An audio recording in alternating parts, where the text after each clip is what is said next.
Hürmetli vatandaş, bugünkü leksiyemizi başlayımız. Leksiyada sıdaqacırız, Washington'da sözleyimiz vatandaşlara.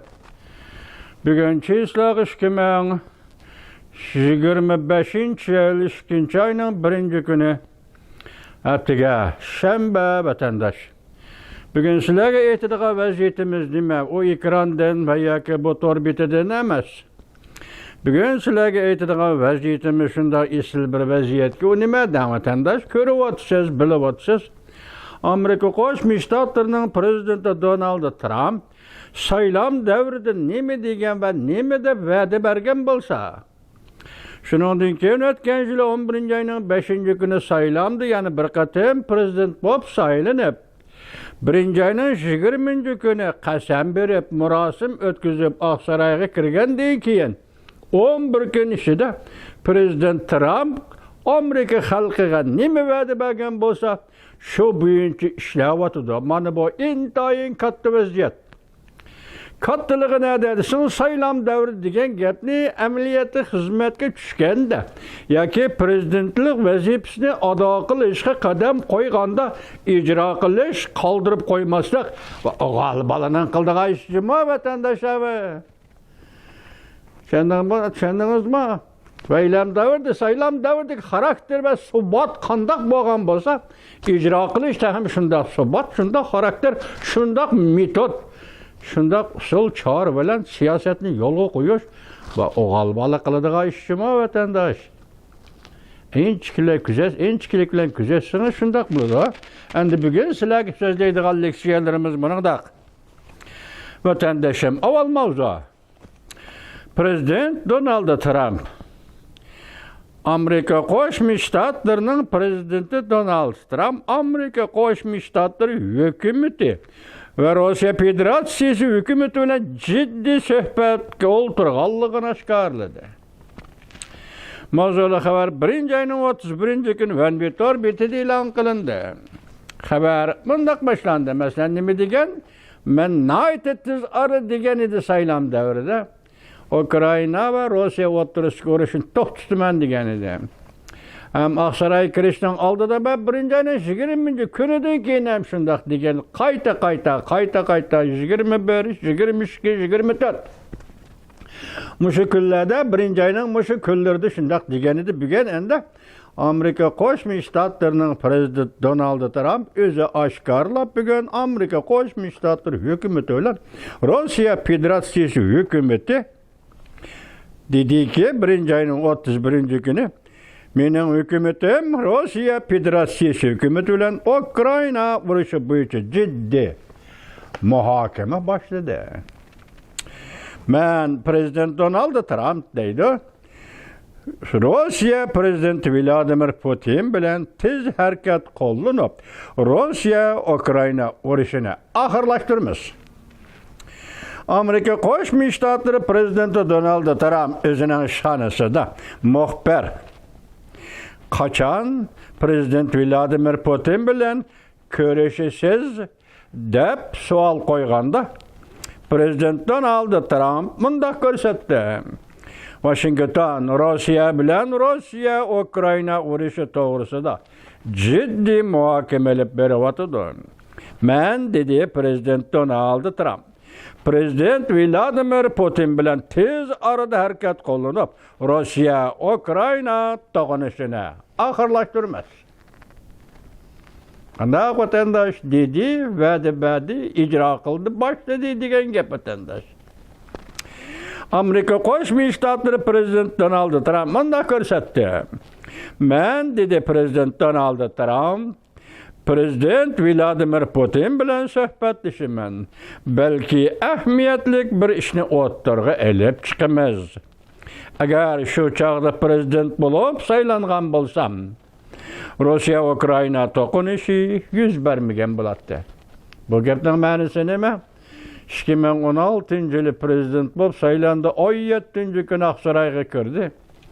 2020 yil, ya'ni 21 yil, ya'ni bir qatim prezident bo'lib saylangan bo'lsam, balki Rossiya bilan Ukrayna to'qinishi yuz bermagan bo'ladi. Amerika Qo'shma Shtatlari prezidenti Donald Trump Rossiya bilan uchrashgan Amerika amaldorlarining amal darajasini oshkor qilmadi. Faqat Amerika Rossiya ikki taraf Rossiya Ukraina urushi bo'yicha suhbatga o'ltirdi dedi. Prezident Vladimir Putin bilan bevosita so'zlashdingizmi deb savol qo'yilganda Amerika Qo'shma Shtatlari prezidenti Donald Trump bunga javob qaytarmadi. Rossiya Federatsiyasi prezidenti Vladimir Putin navbatda Rossiya davlatlik televiziya stansiyasi muxbirining ziyoratini qabul qilganda Amerika Qo'shma Shtatlari prezidenti Donald Trumpni madhiyahlab bunday ko'rsatdi. Ya'ni prezident Donald Trump aqlli va amaliyatchan bir odam. Amerikaning davlat manfaatiga kuyunidir. Biz uzundan beri amaliy va o'zaro ishonish munosabatini saqlab keldik. Prezident Vladimir Putin yana mundaq dedi. Agar o'sha chaqda, ya'ni prezident Donald Trump shu chaqda yana bir qatim prezident bo'lib saylangan bo'lsa edi, Rossiya Ukraina to'qinishi yuz bermagan bo'ladi. Endilikda yana bir xabarimiz vatandosh, bu katta xabar intay nozik xabarjimi? Diqqat vatandosh, diqqat. Men debdiman, Amerika Qo'shma Shtatlari davlat ishtirokchisi Marko Rubio hozir Latin Amerikasiga ziyorat kelib bo'ldi debdiman. Og'zimda xato chiqib qoldi. Endi 2-oyning 1-kuni boshlab Latin Amerikasi, ya'ni O'rta Amerika, Panama qatorliq davlatlarga ziyoratni boshlaydi ekan. Meni kechiringlar vatandoshlar, kechiringlar. Mavzu bundaq endilikda tuyuqsiz yetib kelgan xabar. Aksaray shanba kundan boshlab Jungo, Kanada, Meksikaga tamoyil baja qo'ydiganligini e'lon qildi. Mavzuli xabar 1-oyning 31-kuni Amerika ovozidan Xitoy tili programmasi e'lon qilindi. Xabar mundaq boshlandi vatandosh.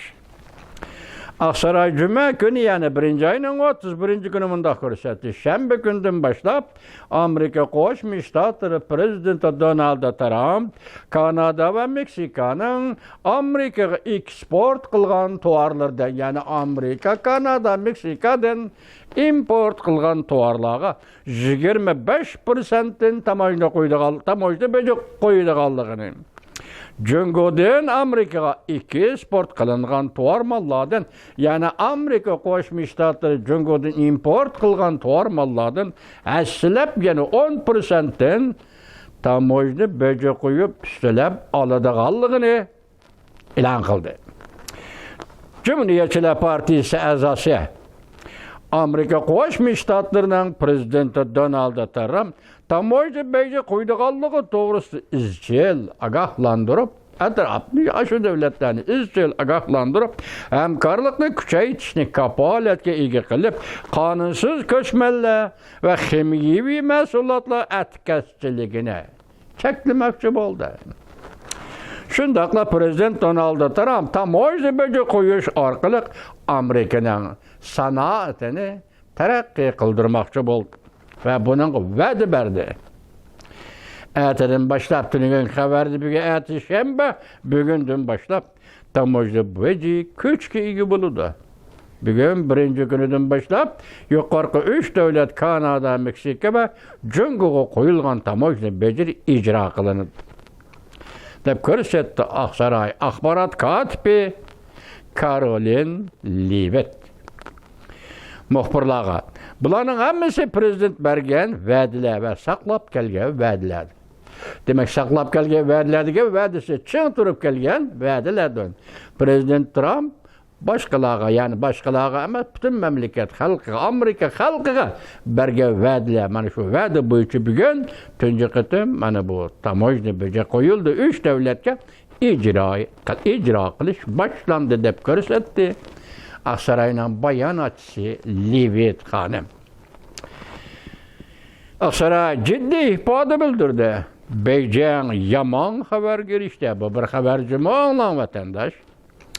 Mavzulu haber 2. ayının 1. gün Van Vit orbiti ilan kılındı. Haber mundak başlandı. 1. ayının 31. günü Aksaray ciddi akbarat ilan kılıp Aksaray akbarat katibi muhbirlerin kütübeli yığınında Merkezi İstihbarat İdaresi'nin yeni dokulatı COVID-19 Cungu'nun tecrübehanesinden çıkıp ketken buluşu mümkün dep hesapladı. Dep sual koyulganda Aksaray bayanatçısı Karolin Leavitt mundaq görsetdi. Yeni tayinlengen Merkez İstihbarat İdaresi idare başlığı Rap Gelet Amerika halkıga bu paketni içip berdi. Bayanatçı Leavitt sözünü teximi toluqlap mundaq görsetdi. Bu haqiqiy ahvalni bilish bir necha yil kechikib qoldi. 1. ayının 25. günü Merkezi İstihbarat İdaresi yaqinda bayonot e'lon qilib mundaq ko'rsatdi. Hozirgi dokladga asoslanib Merkezi İstihbarat İdaresi mundaq hisobladi. COVID-19 yuqumli virusning tajribaxonadan chiqib ketish mumkinligi ehtimoliga yaqin. Bu hareket Merkez İstihbarat İdaresi'nin virusning manbai to'g'risida ko'z qarashini zor darajada o'zgartib o'tdi. O'tgan ko'z qarashlar boshqa edi, hozir yaqinlab kelgan asos jihatdan e'lon qilish darajasiga keldi. Ya'ni COVID virus 19 bu Jungu Wuhan virus tadqiqoti ishxonasidan tashqariga chiqib ketdi. Hozir mush hisobda 99% yaqinlab keldi vatandaş. Ehtimolliği, mümkünligi degan gap. Gerçi mujmal bo'lsa-mu, hukm qilishga oid paket ve başka real materyallar qo'lda bo'lmasa-mu, lekin shu yerga keldi. Hozirlar, olimlar ve mutaxassislarning tekshirishi orqali COVID-19 virus Jungu'nun tecrübehanesinden çıkıp ketkenligi ihtimali yakın. Aldırmay kelmez vatandaşlar. Yuqumli virus Jungu'nun tecrübehanesinden çıkıp ketdi deb bishorat bergan bo'ldi. Ya madaga ahir varga to'xtalishtiringlar. E'lon qilish yig'inida mundaq ko'rsatmoqchi bo'lganim shuki dedi bayonotchi Leavitt xonim. Bir necha yil burun ben mushu ishxonada xizmat qilayotgan chog'imda, ya'ni bu degani ayni vaqtda Prezident Trump birinchi mezgillik vazifa o'tayotganda bugun bayonot qilayotgan bayonotchi Leavitt xonimmi shu vaqtida prezidentning ishxonasida yoki ishxonasiga yaqin ishxonada ishlab turgan vaqtimda deydi, xizmat qilib turganimda deydi. Prezident Trump munbarga chiqib Amerika xalqiga COVID-19'ning ahvolini tushuntirgan edi. Yuqumli virus Junguning tajribaxonasidan chiqib ketdi deb bishorat bergan edi. Shu vaqt ochiq, oshkora, dadil Prezident Trump shundaq degan edi vatandash. Esingizda bo'lsa shundaq degan edi. Demak, Leavitt xonim shu guvohligi, shu bishorati bilan ayni chog'da Prezident Trump shundaq degan edi deb shohid bo'lyapti vatandash. Agar Jungo Kompartiyasi Amerikada 1 million kishining yuqumli virus bilan yuqumlanib o'lib ketishini keltirib chiqargan bo'lsa, prezident haqiqiy to'g'ri istihborotdan xabardor bo'lishi kerak. Jumlaning solishtirmasi 1 milliondan ortiq kishi yuqumli virus bilan shu vaqtda Amerikada qazo qildi, vafot bo'ldi. Paketga erishish kerak. Shu to'g'rida paketga erishish kerak. Amerika Qo'shma Shtatlarining prezidenti Donald Trump. Ondan keyingi hukm shakli qanday bo'ladi?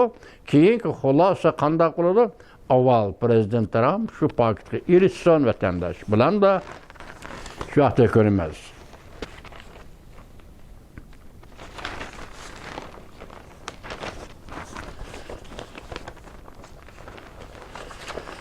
Endi sizga yana bir mavzu taqdim.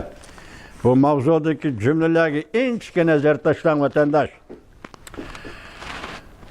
Çüçügedek bir iş. Devlet İşler Katibi Marco Rubio munda kaşkarıldı. Beijing'in muşunda karniyeti var. Beijing'in muşunda karniyeti var. Mavzulu haber 1. ayının 31. günü Erkin Asya'nın Xitay Tel programı ilan kılındı haber. Munda başlandı. Otur Amerika'ya yakında ziyaret çıkargan Amerika Koşmuş Ştatları Devlet İşler Katibi Marco Rubio munda dedi. Şüphesiz ki Cungo Amerika bilen tokunuş yüz bergende Panama kanalı takaydıgan ciddi plan tüzüp boldu. Washington devletki yetip kelgen tehditini bir taraf kılıdı. Dikkate vatandaş. Devlet İşler Katibi Marco Rubio Ottara Amerika ve Panama'ya ziyaretke bardı. Belki şu vaqt söhbet jaryanın konkret ameli ahvalı qandaq buludu bu tağa hazır yüz bergen iş emas. Ziyaretke bargandan keyin Panama'nın prezidenti bilen görüşüdü, sözleşildi. Del muşu vaqtda Panama kanalını kontrol qılvagan Xitay hükümeti belki Panama kanalını taqaydı deydi. Bu vaqtda demek eğer bir hareketke Cungo Kompartiyası kadem taşlagan buludu. Endi bir yerde Marco Rubio nime deydi? Washington devlet yetip kelgen tehditini bir taraf kılır. Amerika Koşmuş Ştatları bu devletke yetip kelgen tehdit. Panama kanalı meselesi. Biz bunu budu berip biz Panama'da prezidentin aldığı bunu açımız. Cungo muşu fırsatı Panama kanalını takaydı. Bu nemeden direkt bir vatandaş. Yaktan kilovatkan soda parkotları. Bu yaktan kilovatkan harbi parkotlar bir yerde ötmeydi degenlik hep.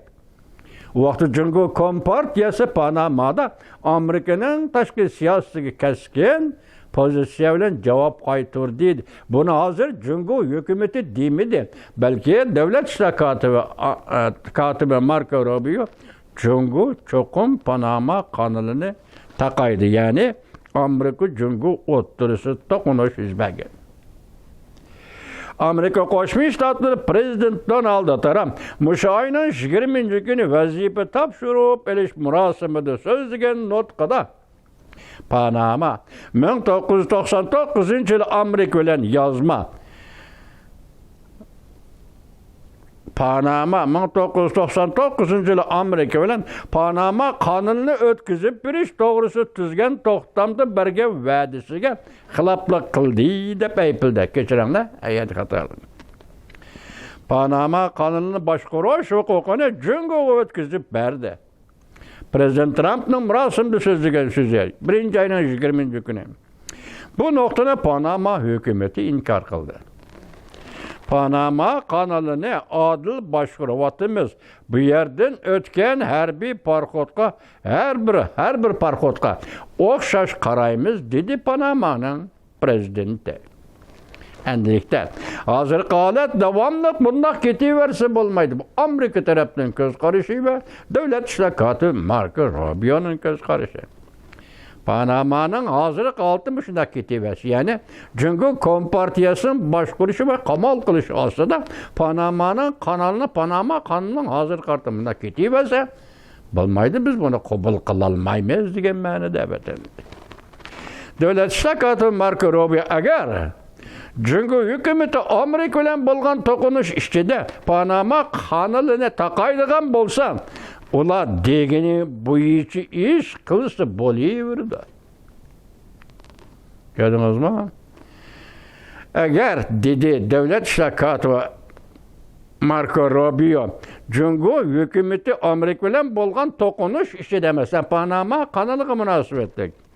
Panama kanalını takaydıgan bolsa ola özünün degeni boyunca şunda kılıverse boludu. Eğer bu gepten vatandaşa sen şuna kılımen dedin mi? Panama kanalını takaymen dedin mi? Merhamet. Kane taka. Köpçük et. amaliyatı gumonlanishga bo'lmaydiki, ularning, ya'ni Jungoning jiddiy taqobil turish plani bor. Bunimi davlat ishtirokchisi Marko Rubio da'vatida. Demak, mushqatim Panama masalasi va Panama qonuni masalasida Jungo kompartiyasining jiddiy taqobil turish plani va kimga? Amerika Qo'shma Shtatlariga. Bu Amerika uchun bevosita tahdiddir deb ko'rsatdi Amerika Qo'shma Shtatlari davlat ishtirokchisi Marko Rubio. Davlat ishtirokchisi Marko Rubio Panama kanalini qaytirib elishni qayta ta'kidladi. Hamda mundaq ko'rsatdi. Washington prezident Donald Trump o'tirib qo'ygan masalani qo'l silib hal qiladi. Degan masalalarni qo'l silib hal qildi. Ko'rdingizmi? Biz boshda aytdik, vaziyatda demak qo'l silib hal qildi Amerika Qo'shma Shtatlari prezident Donald Trump. Hozirgi holat davomlashaversa bo'lmaydi. Men bundaq hisoblayman deb ko'rsatdi davlat ishtirokchisi Marko Rubio. Panama kanali Jungoning kontrolligiga tushib ketdi. Bu masalani intayin tez hal qilishni umid qilamiz. Panama kanalini kontrol qilish Jungo kompartiyasining qo'liga tushib ketdi. Bu masalani aytib tez hal qilishni umid qilamiz. Qanday bo'ldi vatandoshim? Sezgirlashib ketdi. Demak, Panama kanali masalasi Amerika Qo'shma Shtatlari hukumati uchun bugungi kunda jiddiy masala bo'lib qoldi. Chunki davlat ishtirokchisi Marko Rubio dedi, biz bu masalani jiddiy hal qilishimiz kerak. Panama'nın prezidenti Moynio haftanın 4-cü gün 1-ci ayının 30-cü günü mundaq ta'kidladi. Ziyoratga yetib kelgan Amerika Qo'shma Shtatlari davlat ishtirokchisi Marko Rubio bilan ko'rishganda Panama kanalini tizginlash bo'yicha suhbat olib bormaymiz. Panama'nın prezidenti, qani siz suhbat olib bormaysiz, biz ko'ramiz. Kolumbiyaga o'xshash bo'lamiki ish. Avval Kolumbiya ko'chmanlarni qaytirib ekegan aeroplanni, Amerika aeroplanni Kolumbiya tushgili qo'ymadi. Aeroport tushgili qo'ymadi. Buguncha Kolumbiya o'zi aeroplan chiqarib avar qilmayman seni Amerika ko'chmanlarni o'zim qaytirib kelaman dedi. Panama'nın prezidenti balki sizmi shunday javob qaytarishingiz mumkin. Bir yerde söhbet elip barmaymanız depsiz, söhbet elip barısız. Bu paketi özünüz tayarlapsınız Panama'nın prezidenti Moynio. Bu iş allaqachon tamamlangan. Panama kanunu Panama'ga mansub. Bu Panama prezidenti Moynio'nun sijike vatandaşı. Aldığın prezident mas'ul bo'lishi lozim deb til oldi. Mushaqa hozir o'tirib chiqayotgan masalalarning hammasiga aldığın prezident mas'ul bo'lishi lozim deb tilga oldi navbatdagi Panama'ning prezidenti. Aldığın prezident Varela Amerikaning Panama'ga navbatdagi pozitsiyasini keltirib chiqargan sobiq prezident Varela mas'uliyatni ustiga olishi lozim dedi. Panama'nın növbətki prezidenti Moynio. Çünki Varela Jungo bilan diplomatik münasibət o'rnatgan. Hozirgi prezident Moynio mundaq ko'rsatdi. Ve Varela Jungo bilan diplomatik münasibət o'rnatish jarayonida chet eldan bir necha 100 milyon dollar masalasi bor. Qanday ekan? Sizning taqdiringizmi? Panama'nın prezidenti Moynio, sizin takdirinizmi Kolumbiya'nın prezidenti öyle o'xshash bo'ladi. O'xshashdi. Shuning bilan o'xshash bo'ladi. Mana ko'rdingizmi endi bu yerda? Moynio shunday deydi. Dastlabda Jungo bilan diplomatik munosabat o'rnatgan 2017-yili Panama Tayvan bilan bo'lgan munosabatni uzib tashlab Jungo bilan diplomatik munosabat o'rnat. Bu o'yindan qandaq murakkab, qandaq ahvolda dollarga berib ketiladiganligini siz biz tasavvur qilib yetmaymiz. Bu hozir bu yerda Kanadaning prezidenti Moynio debdi. Şu vaqtda diplomatik munosabat o'rnatganda bir necha 100 milyon dollar masalasi var. Buni sobiq prezident Varela biladi. Hozir hech kim buni surish qilolmaydi. Buning takti nerede, beshi nerede, ketishi nerede bilgili bo'lmaydi. Fakat özü nemi deyiş gerek. Mesela varıyla bu doğru özü nemi deyiş gerek. Cungo bilen zade nemi iş kıldı? Mana prezident'e karşılık görüştü vatın, lekin karşılıkның pıtırap turanmaydıganlıkını yani özü ahırda baş kılıp atıda. 2017 yıl Tayvan bilen diplomatik münasebetini üzü, Cungo bilen diplomatik münasebet ornattı, oturdu bir neçe 100 milyon dolar meselesi var. Belki bu işini sabık prezident Panama prezidenti dolar üstü işildi. Çak kılman endi. Amerika Koşmuş Ştatlarına devlet şakatı Marco Rubio Panama kitabatıdır. Panama'nın prezidenti konesi, varıyla, yenisi, molino. Ben şunda oylayım ki, endi çak kılmak. Bunun içinde hazır Panama'da bir portunu, deniz portu ne? Kontrol kılgan şirket qayerning? Hong Kong şirketi. Hong Kong şirketi Hong Kong'daki birinci dereceli kapitalist Li Jiaqing. Gördünüz mü? Li Jiaqing 1997 yıl Hong Kong Xitayning qo'liga qaytirib kelingan kundan boshlab o'zini qochirib Gongchendan yani Kompartiya bilan hamkorlashmay kelayotgan bir kapitalist. Acaba yani sen Panama meselesi kelganda bir portni boshqarib, dengiz portini boshqarib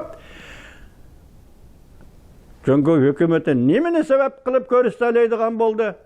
Dediki bunu şahs xususiy savdogar Li Jiaqing boshqaruvida Panama'dagi kanal yoki portni. Hozir Marco Rubio davlat ishtirokati va Amerika Qo'shma Shtatlari nima dedi? Li Jiaqing bulamdi, kim bo'ladi? Uningdan qat'iy nazar hammasi Cungo Kompartiyasi boshqaruvdi dedi, hukm qildi vatandosh. Hozir Shanghaylik yani Hong Konglik savdogar Li Jiaqingning derdi ustida. Qandaq derdi içinde onu bu vazife koygan Cungo Kompartiyası. Endi hazır Panama ketivatıdı. Panama kanalı ketivatıdı. Panama kanalı ve Panama etrafını başqarıvatkan Li Jiaqing başqarıvatkan port. Deniz portu ketivatıdı. Li Jiaqing Cungo Kompartiyası kurgan qıltaq düşken buludu vatandaş. Yani eşmişinde.